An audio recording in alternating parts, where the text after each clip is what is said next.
Hello guys, this is Fincher here on the Untroddenwill, playing a new game called Contraindication. Let's get into it.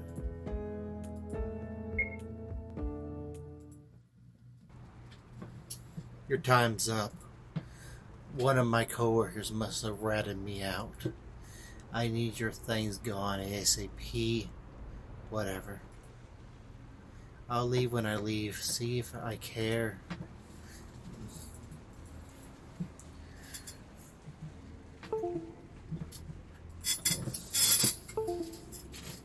The sunlight fluttering in through the window, a reminder of the outside world, a bitter reminder that time continues on.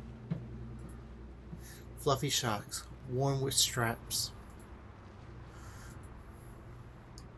When she was younger, she was frequently told that she had her blank eyes. The glow of the phone screen reflects in those same eyes.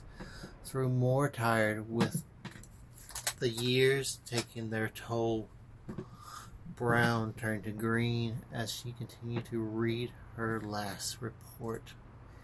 If the world were to disappear around her at this very moment, she would neither notice nor care. The sun is pouring through already. Clear skies, no wonder it's so loud outside today. The harsh brightness of the sun is unpleasant, but the gentle warmth is provides winds over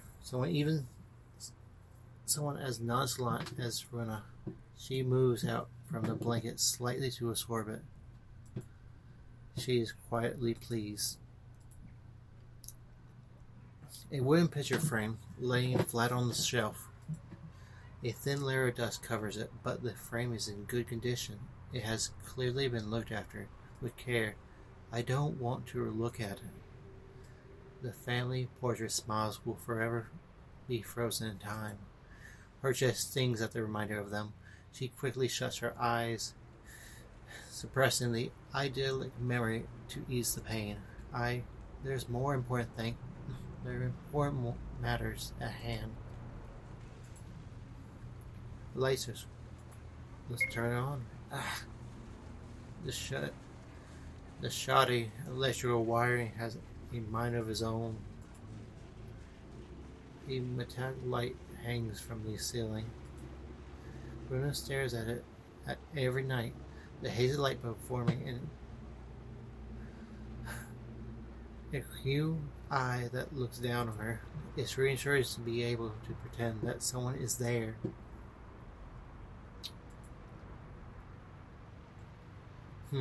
Should I leave? Time to head out.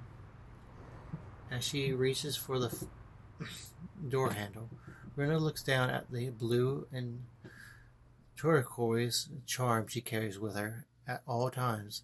She carefully affixes it to her wallet to keep it secure, gives it a rub for good luck, and takes a breath before quietly setting out towards her first destination. About time. So, grab the case already. Ain't I supposed to blend in as a consumer? Those were your garbage rules, not mine. Let me at least window shop before taking off. Sorry. Grab it when you're ready. Okay. Linger for a little longer. I'm not in no particular rush. Serves them right. Soda in the fairest form across the store shelves. No marketing is necessary when any cold beverage is in weather like this. Evident by Runa's sudden dry mouth. Man, I need to hold back. The containment is more important. A poster. Don't forget your meds. As if I'll forget. Bags of chips line the rows. the store shelves. Runa's mouth slightly waters at the sight of some of her favorite flavors, the packaging of each bright and inviting. I forgot to eat again. Okay, the confetti is more important. I'll find something for lunch after. Take the case and go.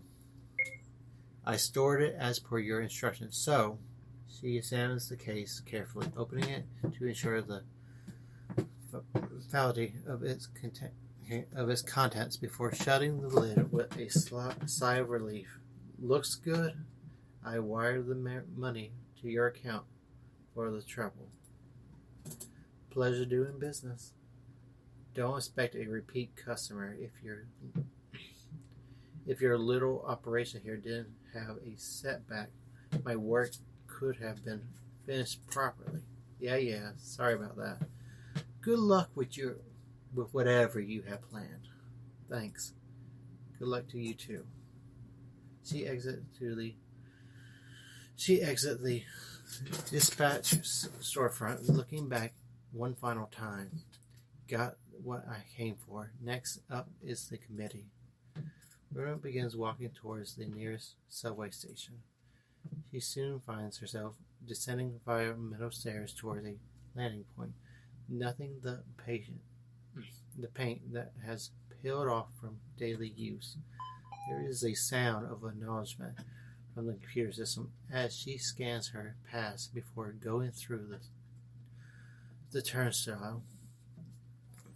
I can hear the subway coming and going at regular intervals on the other side of this metal island. The sensation of each train arrive resembles that of a wave approaching, the water washing over us all in a place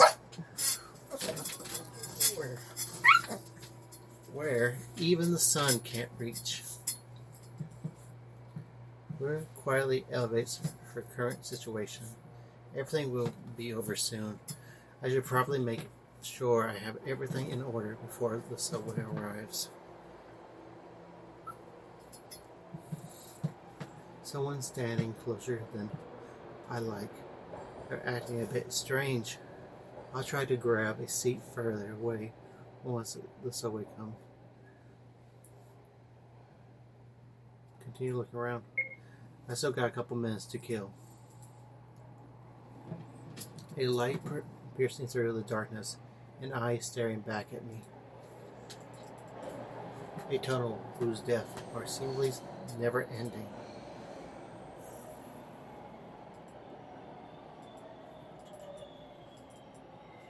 A set of long winding rails on the ground. They look like veins.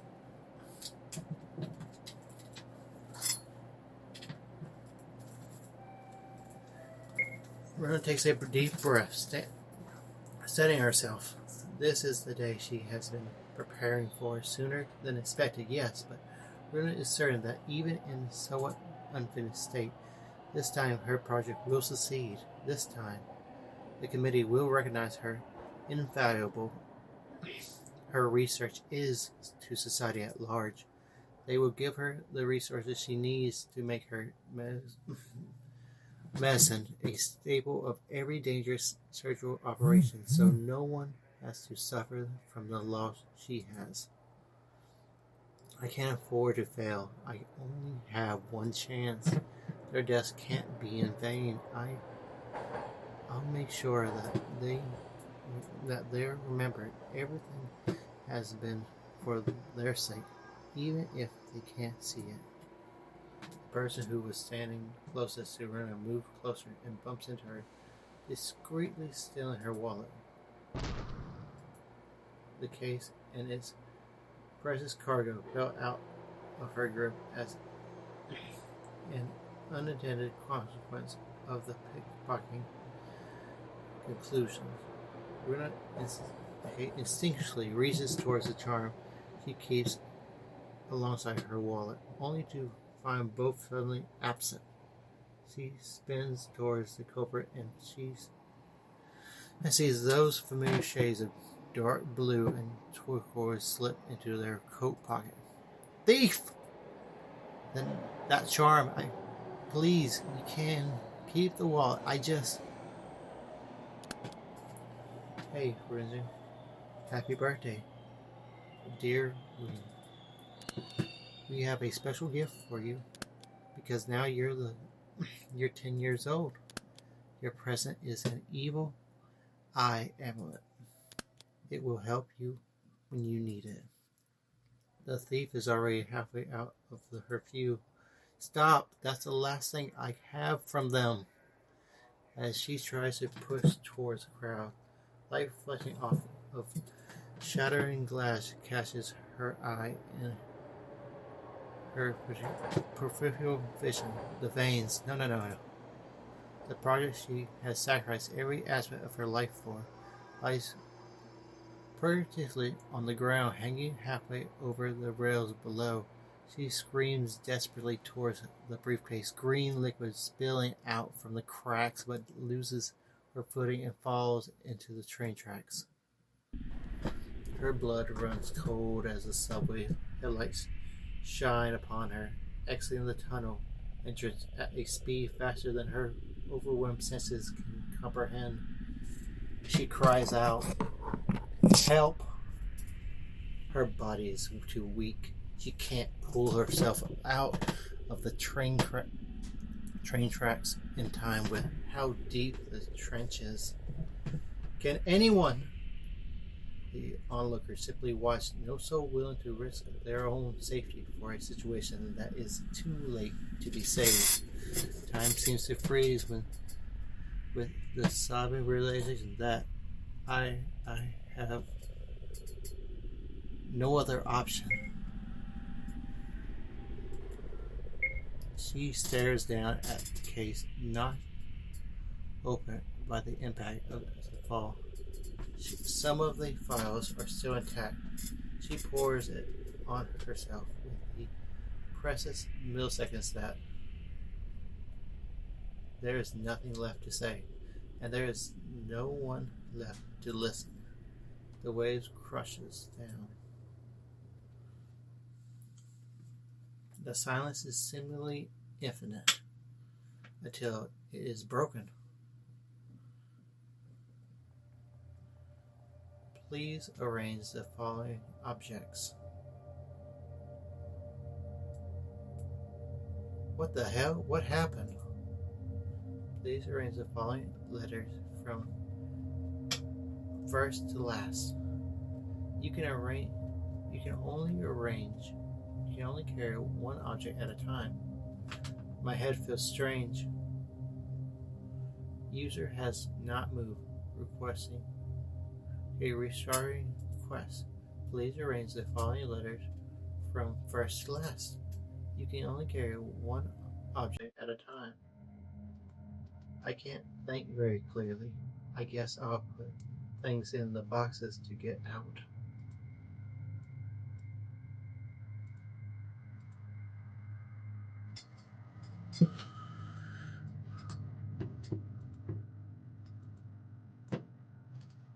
Something belongs here.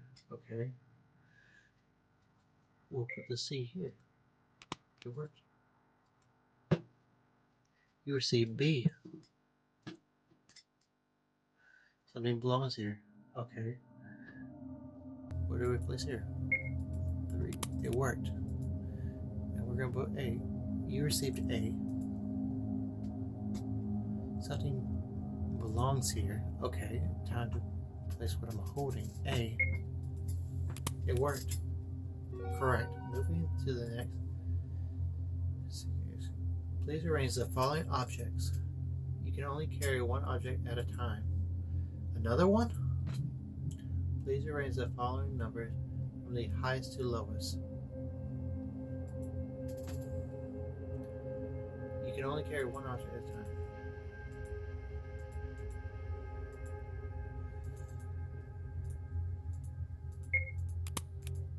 Is she just a brain in a jar now, or what's exactly going on?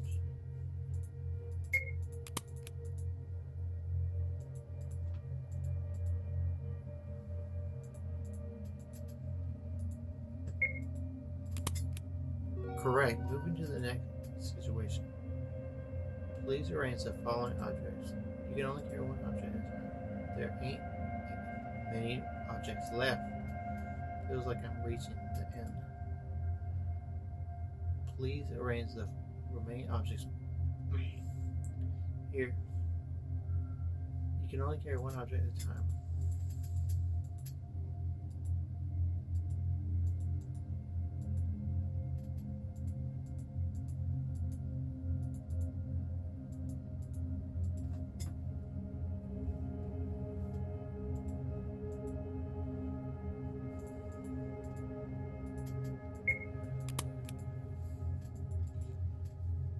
I think she might just be a brain, guys. Because you don't get up after getting hit by a train. Correct. Okay, neural integrity has been confirmed. Moving to the final segment. Please arrange the following objects. You can only carry one object at a time. What the? Whose body are these? Please arrange the following objects. You can only carry one object at a time. If one is me, then who did the other body belong to? Did she live a full life? User has not moved, despite showing a neural capacity. Question. Please arrange the following objects. You can only carry one object at a time. There's only one way forward.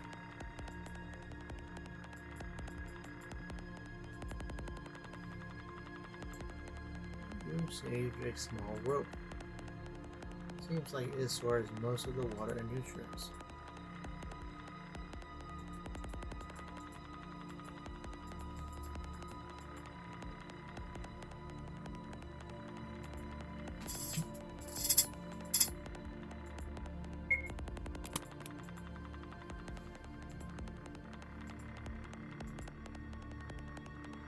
That's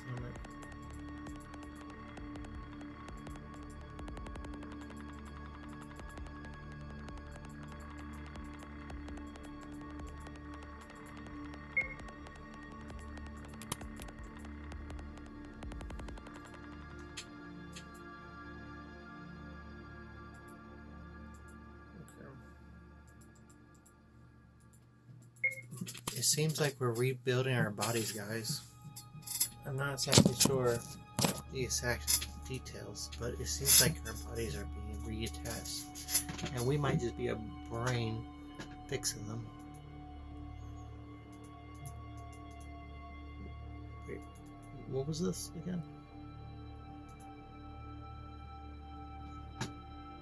So it filters water.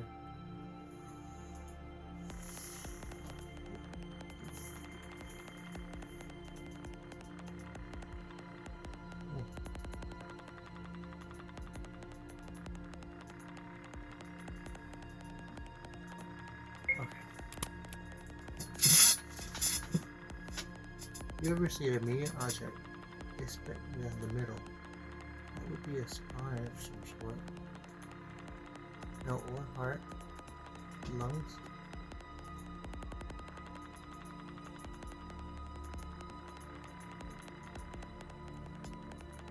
Is it the brain? Oh. You receive the right half of a large object. It continues to expand and contract, yet feels light.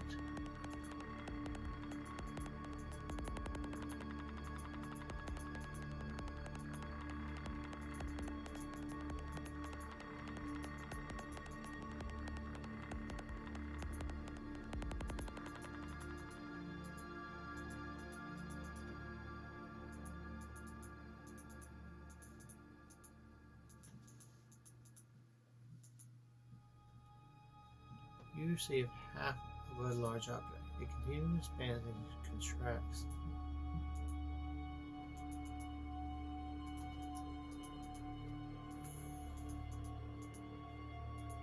Left lung. You see an object the size of a fist. It expands, contracts. Oh, that's the heart.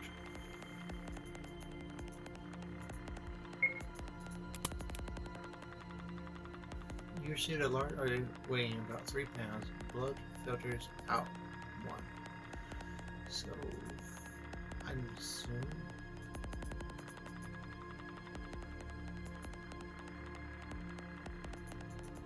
Oh, wait, that's the heart. No liver? I obviously don't know the body parts, guys. Sorry. Okay. That's the large intestine and the final one.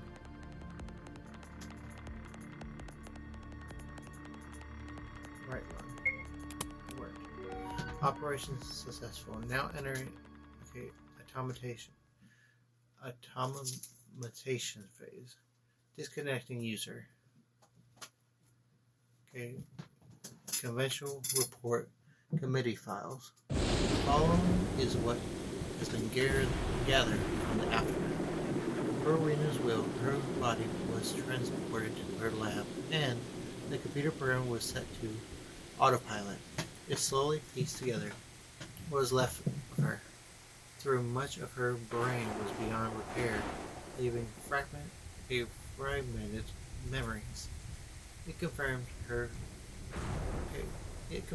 restored mental capacity by a simulation following protocol. The system then went into hibernation, waiting for a mass storm to generate enough electrical charge to wake up a modification in the body. The body in question was a caver donated by the committee in Rena's early years of research, one that she kept in storage until the time was right. She created a gene splicing program as a backup in case she was working with a damaged container. It was this throwaway program that she forgot about, which began splicing solution for a fragmented skull and jaw. The teeth were made with reinforcements to shark DNA. The skull was fixed with nails facing the wrong way due to an error. When the time came to wake up, however, the power surge was so significant that it completely fried the computer system. All of the dedicated testing that went into the files and program department were gone in the mere electrical fire that followed. There is no chance to replicate her years of research, nor to refresh engineer a way to a better body. This mismatched new body, an experiment gone wrong by all means except one. Draw its fresh breath blank days after dying in 2 different ways, and report. Day blank, 5/12. My head. I feel like I got run over by a train. It'd be cooler if it was something bigger than a train. Sorry, than a track, actually. She rubs her eyes and drowsily observes her surroundings. How did I get here? Is this some kind of prank?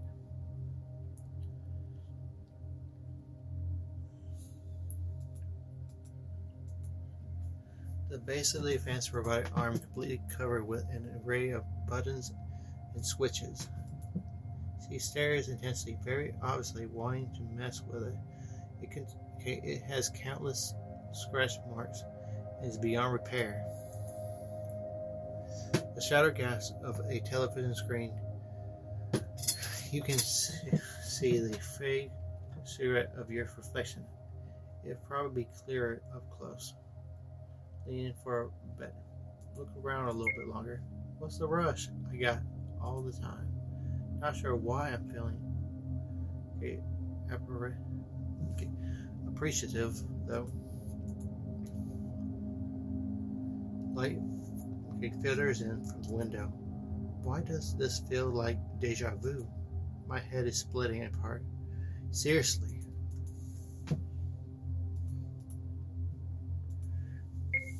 A piece of memory resurfaces. The person's face is hazy, but their voice is clear.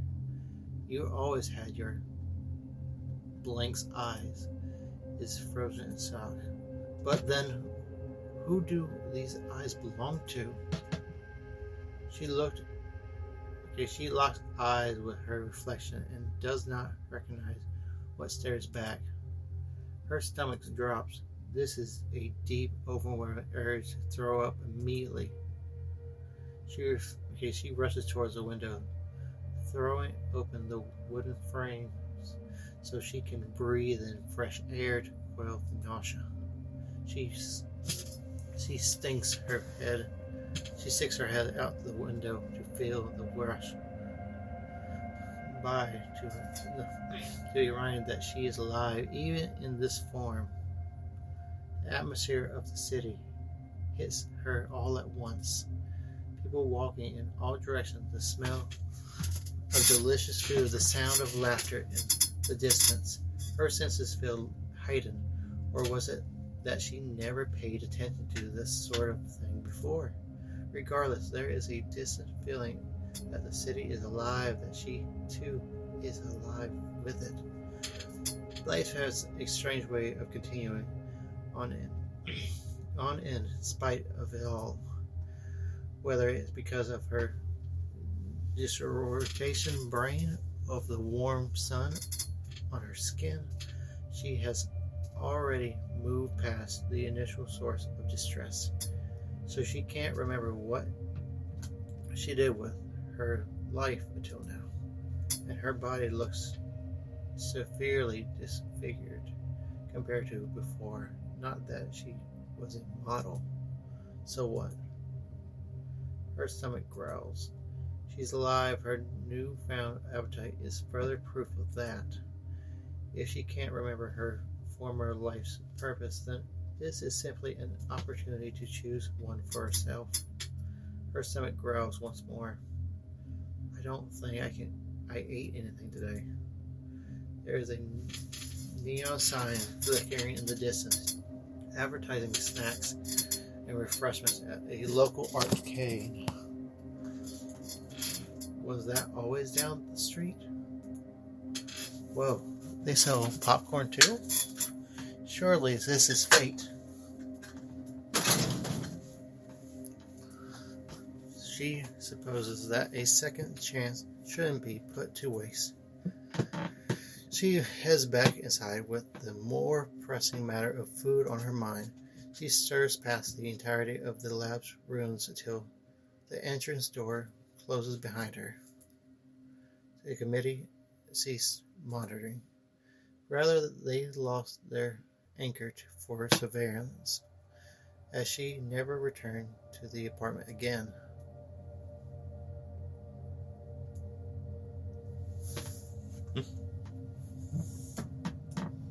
That was a good game, guys.